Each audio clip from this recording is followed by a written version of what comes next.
You're listening to Two Bobs, conversations on the art of creative entrepreneurship with David C. Baker and Blair Enns.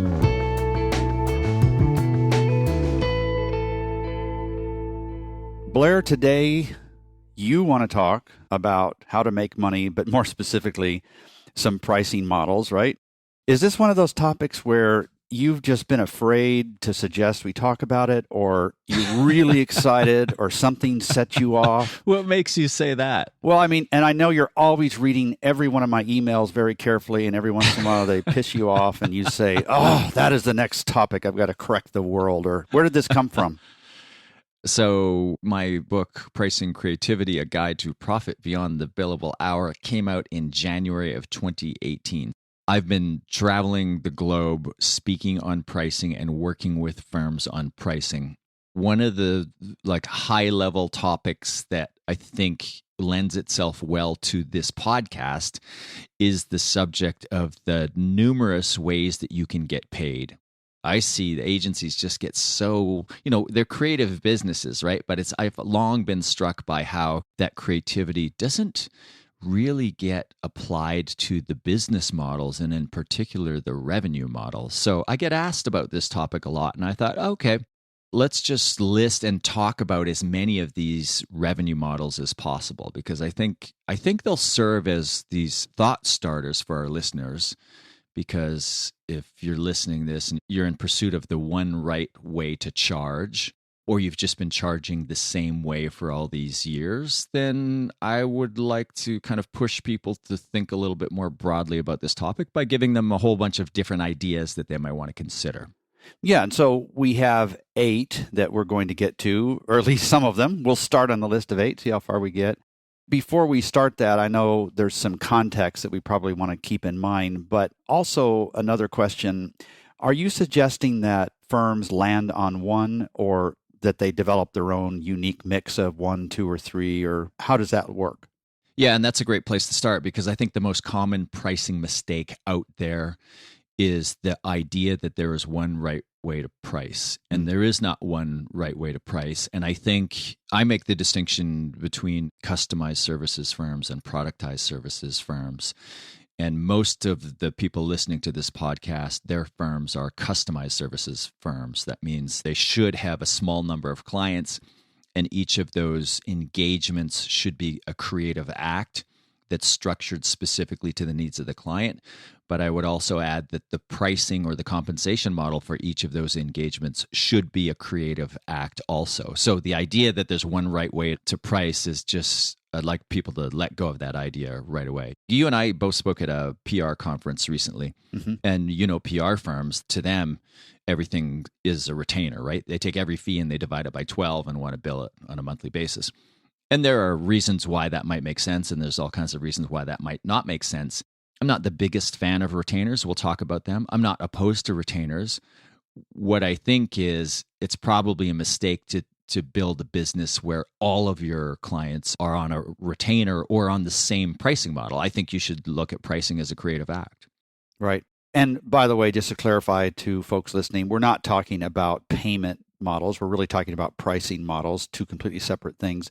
And the one we're talking about today is a lot more important. What are the 3 categories of things that you can price and sell? Because this is something that you have mentioned several times. And I just want to bring it to the forefront of the conversation here. Yeah, and I wrote an article on this recently. I haven't written much at all recently, so it was one of the more recent articles, and I forget what it was called. Maybe it was called There Are 3 Things You Can Price and Sell. Right. And think of it this way. You can sell your inputs of time and materials. You can sell the outputs of deliverables, the ad campaign, the app, the website, whatever it is that you do. Or you can sell the outcome, or essentially the value that you create. And so these are the things that you can price, and these are the things that effectively the client is buying from you. And in the article I wrote, the point I was making is you have a responsibility to A, understand what it is that you are selling to the client, pricing and selling to the client, and B, communicate that to the client. So you need to be clear in your mind. Are they buying from you the capacity of inputs? Are they buying from you the outputs of deliverables? Or are they buying from you the outcomes or the value that you create? And so those are the 3 broad categories of things that you can price and sell. And then under those 3 broad categories, I've got 8 different, more specific categories that we can dive into each of those. Right. So let's dive in, if you're ready, to these 8. And the first one just warms my soul. The term is just, I just want to curl up next to it. It's called capacity. Capacity. Doesn't everybody want to buy capacity? It's so exciting. And if you have extra capacity today, you just put another sign outside, and when people drive by, Capacity, 2 for 1 today. But that's pretty self-explanatory, right? Selling capacity. But how is that different than selling hours, if it is at all?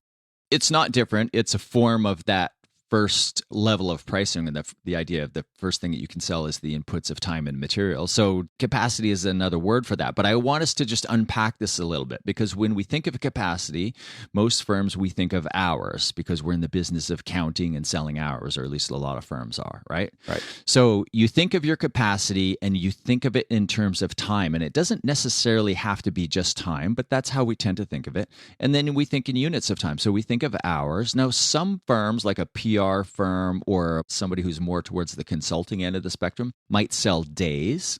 So you might be selling hours, you might sell days. And then I was remembering that you and I used to both be on this platform, and maybe you still are, clarity.fm. Right, I am. Where you can sell minutes, right? Exactly. And how have you found that? Well, I hate the concept, and I don't tell anybody about it except to the 4 million people listening to our podcast right now. What pisses me off is that you have to choose from a very set, framed number of hourly rates, and then they divide that by 60, and that's what your minute rate is. And I picked the highest one, obviously. I knew this is what pissed you off. There isn't an hourly rate high enough to make you happy. Right. But what I love about the platform is that we don't do much small talk when we're on it. And that's what I do love about it. Wait, we shouldn't be talking about this. Well, no, I'm with you. And I think there's nothing about that format that pisses me off either. I think it's actually a genius idea. The idea that we're selling capacity, and even like you and I don't sell hours, but we do effectively sell days in some way. Mm-hmm. But the idea of selling minutes, the beauty of it is, with the way the scheduling platform works, you just slot these really brief engagements in between other stuff. It's time that you would otherwise have wasted. Right. And as you point out, because the client is paying an ungodly hourly rate, but not ungodly enough for you, apparently, they get on the phone. There's no chit-chat. If they want to chat about the weather, that's fine, because they're paying $60 a minute or whatever the rate is. But I think there's something genius about that. So let's just go over the way we think of capacity. We think of it as hours. We think of it in terms of days. We talked about Clarity as a platform that allows you to sell minutes. Then there's the notion of sprints, right? Right. Agile shops tend to sell sprints in 1 or 2 week segments. Right. If you're selling capacity, you must look at sprints as nirvana, because essentially you're taking a whole team and you're selling all of their capacity for a 2-week period. The utilization rates, and I don't study these things, maybe you have this data, the utilization rates on firms that are selling sprints has to be really high, doesn't it? Theoretically, yes. The truth is, and we have got to do an episode on this, the truth is there are very few firms practicing real Agile who are actually making money, and we need to unpack that. But theoretically, yes, absolutely. And it's so simple in so many other ways too, right? Because it improves the client experience, because you're not wasting time scoping things. You're also not spending time for your clients that isn't doing the most important thing for them. So there are a lot of big advantages to it. But yeah, exactly. Theoretically, it should be really high usage rate. We keep threatening to do an episode on this, but I guess we got to do it one day. Yeah. But there are other ways to think about capacity too. What about the idea of reserved capacity? Now, this wouldn't be necessarily the primary offering, but it would be a value driver in a lot of firms, where you would have a client that would value the fact that they don't necessarily want to pay you for hours and days that they're not being used. But if the understanding is that the client has work that comes in fits and starts, and a good client would not only value, but would pay you for the understanding that you will always have some capacity set aside for them. Now, as you've talked about before, it's kind of a common scenario that most firms have too much capacity. So this idea that they don't do enough to limit their capacity because they're always afraid that that's going to have to force them to say no. Right. As soon as they limit their capacity, the most highly coveted prospective client is going to end up on their doorstep and want to hand a large piece of business to them. Now, it almost never works that way, but The reality is most firms have all kinds of capacity. But if you don't have capacity, if you're doing a really good job of keeping your capacity below your opportunity level, as you say, and I think that's really good advice, and then you have a client who has work that comes in fits and starts, that client will value and perhaps pay you in some way, some form for this idea of reserved capacity. And another way that we might think about capacity is simply the idea of access. And it's kind of a similar topic. But access to senior decision makers, the ability to pick up the phone and call and have a conversation, knowing, just put yourself in the client's shoes for a minute, knowing that I can pick up the phone and call whoever I need to call over at the agency at any time, or even get them down here for a day, et cetera, et cetera. So I think we think of capacity first in units of time, but I'd like us to think beyond just the units and the idea of kind of almost like mental capacity, this idea of reserved capacity. Do you have any thoughts on that? I was just thinking, I'm kind of just a hangers-on in this space, but especially what you and some other folks that are really good advisors are talking about all the time, about getting away from billable hours and time and so on. As long as we're still paying people based on time, I don't see us ever really divorcing those two. If we start paying people based on what they accomplish rather than how much time they devoted to something, I just don't see how we're going to get away from this time thing. The other thought I have was, and this comes up a lot in my work, is we have to be honest with ourselves that time is not a renewable resource. So if we are on call, as you said, and I'm thinking to myself of one of those exclusive doctors that only works for rich people, is on call all the time, right? And let's say you weren't sick, so you didn't call the doctor this month. Well, you don't get an extra appointment if you need it next month. Time is not a renewable resource, so we can't just bank it to the future. And that is the best way to understand this, is access. And if you don't use it, it doesn't roll forward. It's not like the old cell phone minute plans. Yeah, I think that's a great way to think about it. When I first started exploring the idea of value-based pricing, and we'll talk about value-based pricing in a minute, I gravitated to the notion that everybody should move away from selling time to the idea of selling value. And the longer I do this, the more I see that just isn't true. There's a lot of what a typical agency does that would be highly commodified and even low value work. So in that situation, it just makes sense to sell time. Right. You're not going to burn in hell if you're selling capacity. You're not violating any moral or ethical thing. It's not like you can't make really good money in an efficient firm where your utilization rate is really high. But it's the obvious place to start, this idea of capacity. Right. And I just want us to think about capacity beyond just the units of time, but setting aside capacity and thinking about the idea of access. You prompted me to just go back and cover off something that I'd meant to earlier on, and that's we're going to talk about other people who also serve this space. I'd just like to name some names: Tim Williams from Ignition Consulting and Ron Baker from VeraSage. And I've learned a lot from both of those two. And there's a really great concept. I don't know who I got it from, so it's either one or both of them. It's a really helpful mental construct, and that is, in a customized services firm with a small number of clients, where I said each engagement and each compensation model is a creative act, you should view your client portfolio the same way you would view your investment portfolio. And again, I don't remember if I got this from Ron or from Tim, but it's a powerful idea. So you've got an overall risk profile, and if you work with a financial planner, that financial planner has an obligation to essentially structure your investments so that you're still able to sleep at night. You make money and you're able to sleep at night. So the balance of your portfolio should reflect your risk profile. But even if you're a moderate to low risk person, there's still room in your investment portfolio for a small number of high risk investments. Mm-hmm. So you would think of your client base the same way. You would have some low risk clients, and those low risk clients are the ones where you're selling capacity or time. And then you would have a small number of high-risk clients. And if you had a really high propensity for risk, maybe you have a higher number of high-risk clients. And high-risk clients tend to be value-based pricing clients where you're putting some of that compensation at risk. So I just want to put that idea out there and credit Tim and or Ron for that idea. It's a really powerful way to think about your client base. And again, back to the point I made earlier, there's no one right way to charge. Everything should be a creative act. But the overall portfolio should balance out so that you're able to sleep at night. You've got some high risk, high reward investments and some low risk, low reward investments. We should have Warren Buffett on here next week to give us some ideas about that, right? I'm sure he would love to. Yeah, lunch with him just auctioned for $3.5 million. That's wow. Yeah, I'm not sure we can afford it. Okay, so that's the first one. At this rate, we're going to have a 3-part podcast on pricing models, but the second one is retainers. And you're talking about that on the PR side. There are other kinds of firms that use those, but how do you want us to think about retainers as one of these 8? What do you think of retainers? Where are you on that subject? I don't like the term, and I really don't like the concept at all for all kinds of reasons. But I do think there is a place for what I call a minimum monthly fee. Yeah.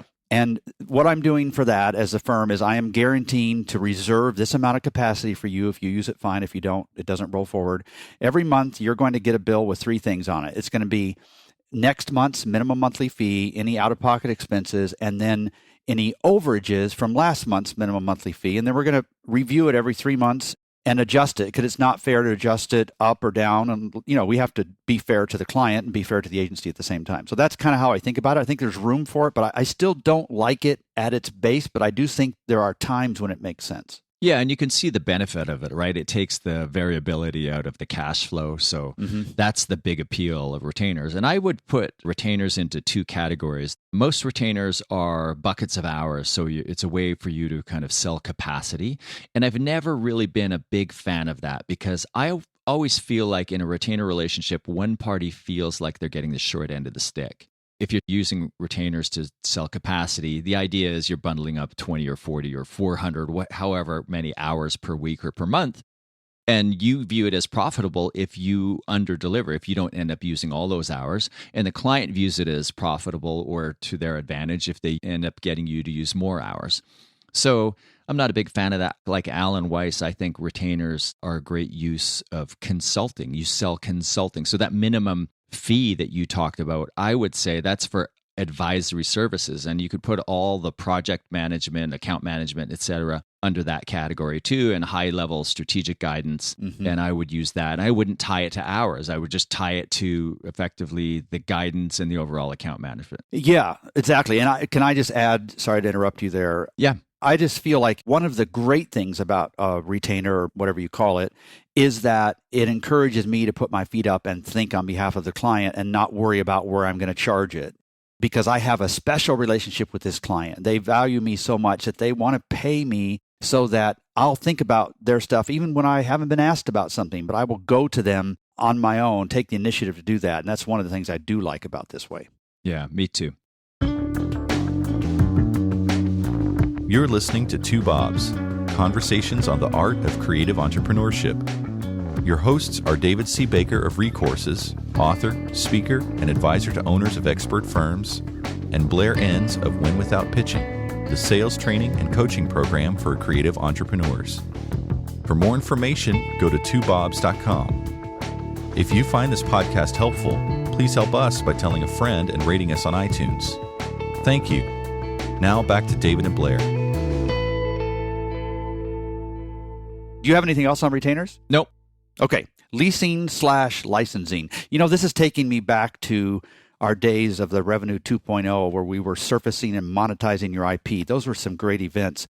And I remember hearing you from the front talking about this as one of those options. So fill us in, sir. Leasing and licensing. Yeah, so licensing is when the client pays you on usually a monthly basis for work that you've done and are doing, but you are retaining the IP. And that is the key to this model, this idea that they're paying you on an ongoing basis, and the IP is yours, and usually there's a buyout clause where if they want to buy it out from you, they can. So this helps clients with a couple of issues. Number one is affordability. So if you're looking at the expense as some sort of one big time capital expense, like the classic example is the website. You think of how websites used to be built and sold.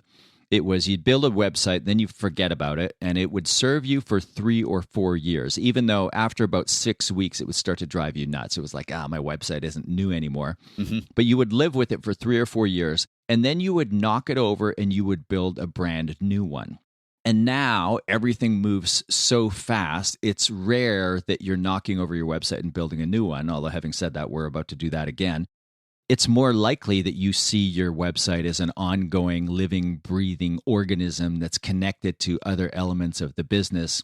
And it's more like a piece of custom software. And if you think of how clients buy software, how we all buy software now, we prefer to pay on a monthly basis. And then updates get pushed live all the time, et cetera, et cetera.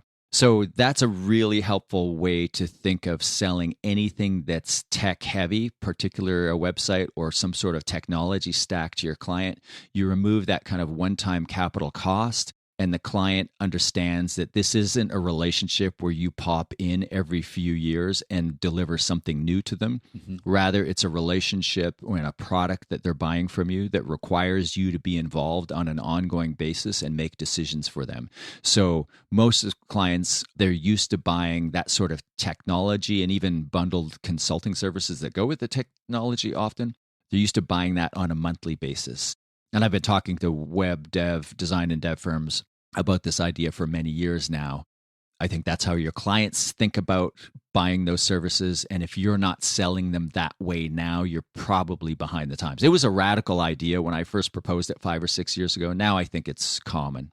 Yeah, they just call it growth-driven design, and at least the firms that I see out there doing that on the website side of things. So if it's something where you're retaining the IP, I presume this is moving the firm a little bit more towards productized services on that spectrum?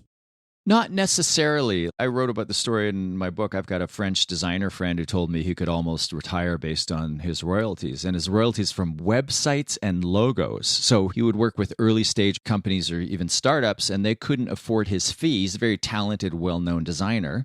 So he would lower his fee, retain the IP, and then they would pay him over time. And I'll just skip ahead a couple because another way to think about that model is this pay per use.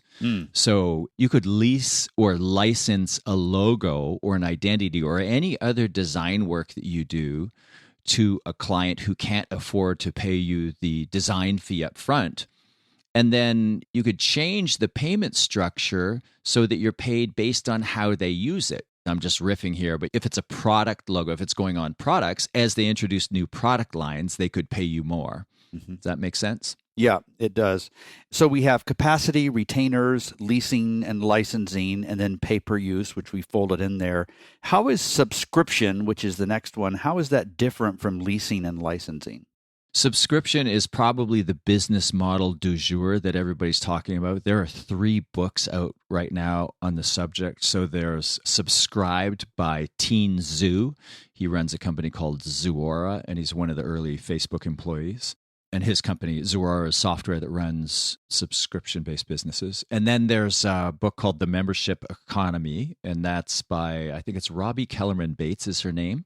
Haven't read that one yet. And then there's The Automatic Customer from your friend John Warillo, who also wrote Built to Sell. So these are 3 books that have all come out in the last 18 months or so on the subject of moving your business to a subscription-based model, and you're seeing it everywhere. If you read Teen Zoo's book, Subscribe, the first half of that book is just example after example after example of businesses that are moving to a subscription model, and it'll blow your mind. Like there are a couple luxury car providers. I think Porsche is one of them. So you think of the difference between, I'll answer your question eventually. You think of the difference between leasing a car versus subscribing to a car company. The car lease is tied to that car. The subscription model is not tied to the car. So I don't know all the details on how it's working for Porsche, and I think Cadillac is the other one that's rolled this out recently. But you could subscribe at 2 or 3 different levels, like bronze, silver, gold, where you would pay so much a month. And as you're paying that per month, you get to drive any car you want within that class. And you can turn the car in every month and grab a different car. All you pay is the gas. Your subscription to Porsche pays for whatever vehicle you're driving. It pays for the insurance. It pays for all of the maintenance. And if you want to swap out and drive a different car every month, you can do that. How would we relate that to an expertise-based business?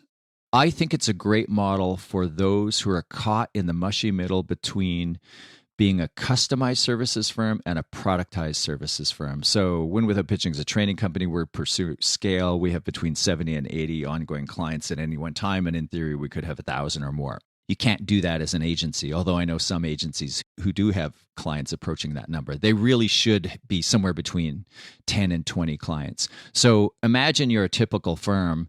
You should have between probably 10 and 15 clients, but you've got 40. When you look at where your revenue comes from, you'll see that the Pareto principle applies. The vast majority of your revenue comes from a very small number of clients. So the idea of moving to a subscription economy is you look at those best clients and you say, our very best clients, we're going to charge them a monthly amount. And there are different ways you can break this down, and you can price it based on, some form of value, but we're going to charge them a monthly amount. And for that amount, they get everything. There's no limits on what we will deliver to them. So you're putting forward this high concierge level service offering that only your best clients will value, but they're the ones where you're making all the money anyway. And I know of at least one firm that has moved to this model. I don't remember her name, but I've met her. I heard her talk on this at a conference recently. And I think it's a really intriguing model. It's a model where if you're going to move to it, you probably need to go all in on it, to contradict some of the advice that I gave earlier. So I think it's a model that makes sense for people who have far too many clients and look at the few number of high quality clients and realize, you know what, we could make a lot more money if we just did more for these small number of clients. Right. Yeah, which is almost universally true, no matter what the client base is of the person listening here, and yours and mine. That's almost always true, as long as we don't get into any client concentration issue, for sure. All right. The next one is barter. This takes me back many, many years growing up. I wanted to ask you, because you grew up in a barter economy, right? I did. And I know I'm going to say this next phrase and you're going to choke and wonder if I'm using the wrong. But my empathy, see, hold it in, whatever you're thinking. My empathy keeps me from bargaining too hard. These are folks that are subsistence farmers and, but anyway, it's a complete barter economy. There are no prices for anything listed anywhere, which is why tourists get ripped off so much, right? But anyway, what do you mean by barter in here? So I know you've got your experience growing up in remote Guatemala and living in a barter economy, but I wanted to ask you, have you ever, in your professional firm, done a trade of any kind rather than taking cash? I have. And I know you've done quite a few of them, way more than I have. I have usually regretted the ones that I have done, but I have done some, and some have been okay. A lot of my clients have done this. Most of the time, it didn't work out. Kind of like that illustration you gave at the beginning where somebody ends up feeling like they got the short end of the stick. There's a little bit of resentment somewhere or both places. But yes, I've done it. I did a talk in Reno, Nevada. I talked about this a little while ago, and you said, my condolences. It was a great talk. And I waived my fee in exchange for a tour of the Tesla Gigafactory. So that's an example of a barter. It's an example of somebody getting ripped off is what it is. Somebody who's drinking at the Tesla juice fountain, right? And I have a client I worked with in Austin not too long ago, and we were talking about the different ways you can get paid. And they said, we got paid in tacos once. We have a $10,000 taco credit. And I thought, that's a fantastic example. There's a guy I know who makes over $1 million a year just doing public speaking. I referred him to an engagement where I couldn't speak because I was going to be in another part of the world at the same time. But I know he makes a lot of money speaking, and I knew this organization didn't have a lot of money. When I talked to him about it afterwards, he said, no, we worked something out. Like, they gave me all the money they could, but I got a whole bunch of other stuff out of them too. The agreement to put all his books and his materials in front of the audience, the handing over the list of all of the people who would be there, etc. And he had this great line that's always stuck with me. He said, no is intellectually lazy. Because they only had $5,000 for the gig. He wasn't going to walk away, even though here's a guy who's made over $1 million in a year from public speaking. He wasn't going to walk away from it. It's like, okay, you've only got $5,000 in cash, but you have other things. Let's talk about these other things that are of value to me too.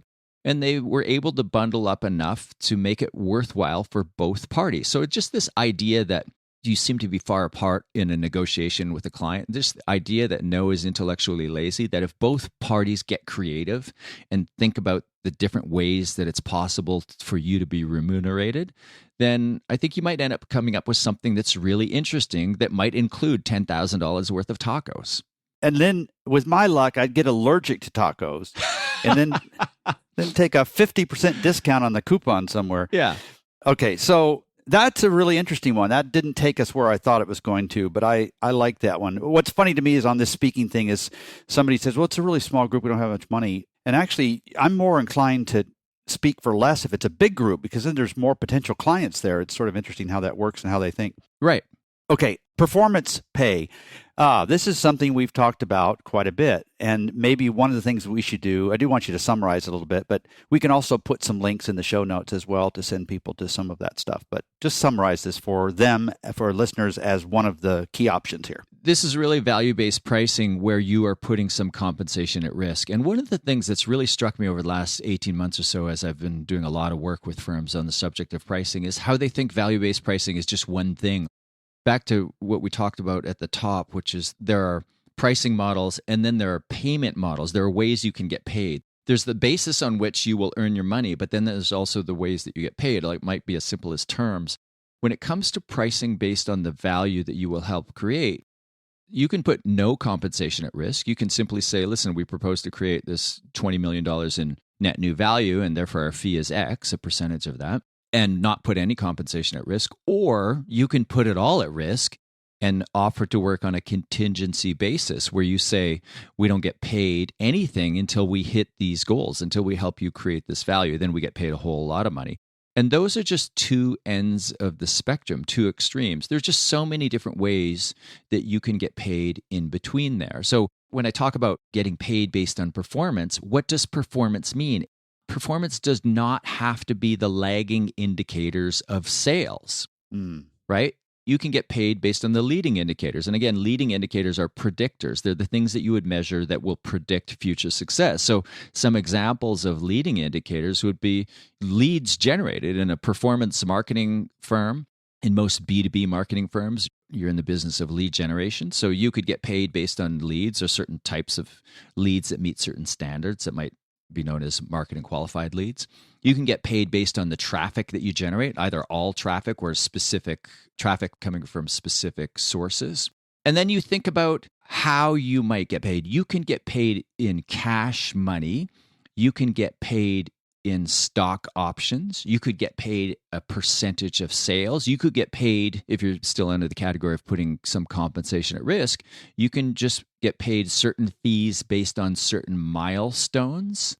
You can get paid in equity in a startup business. I had a friend visit recently, and he owns an agency, and he pulls this device out of his pocket, and he said, we helped launch this product, and the owner didn't have the money to pay our fees, so he offered me half of the fee and half in equity. And I said, no, I'd rather take the cash. So the owner of the business went and borrowed the money and paid their fee. And he's holding the product. I'm not going to name it. It's quite famous now.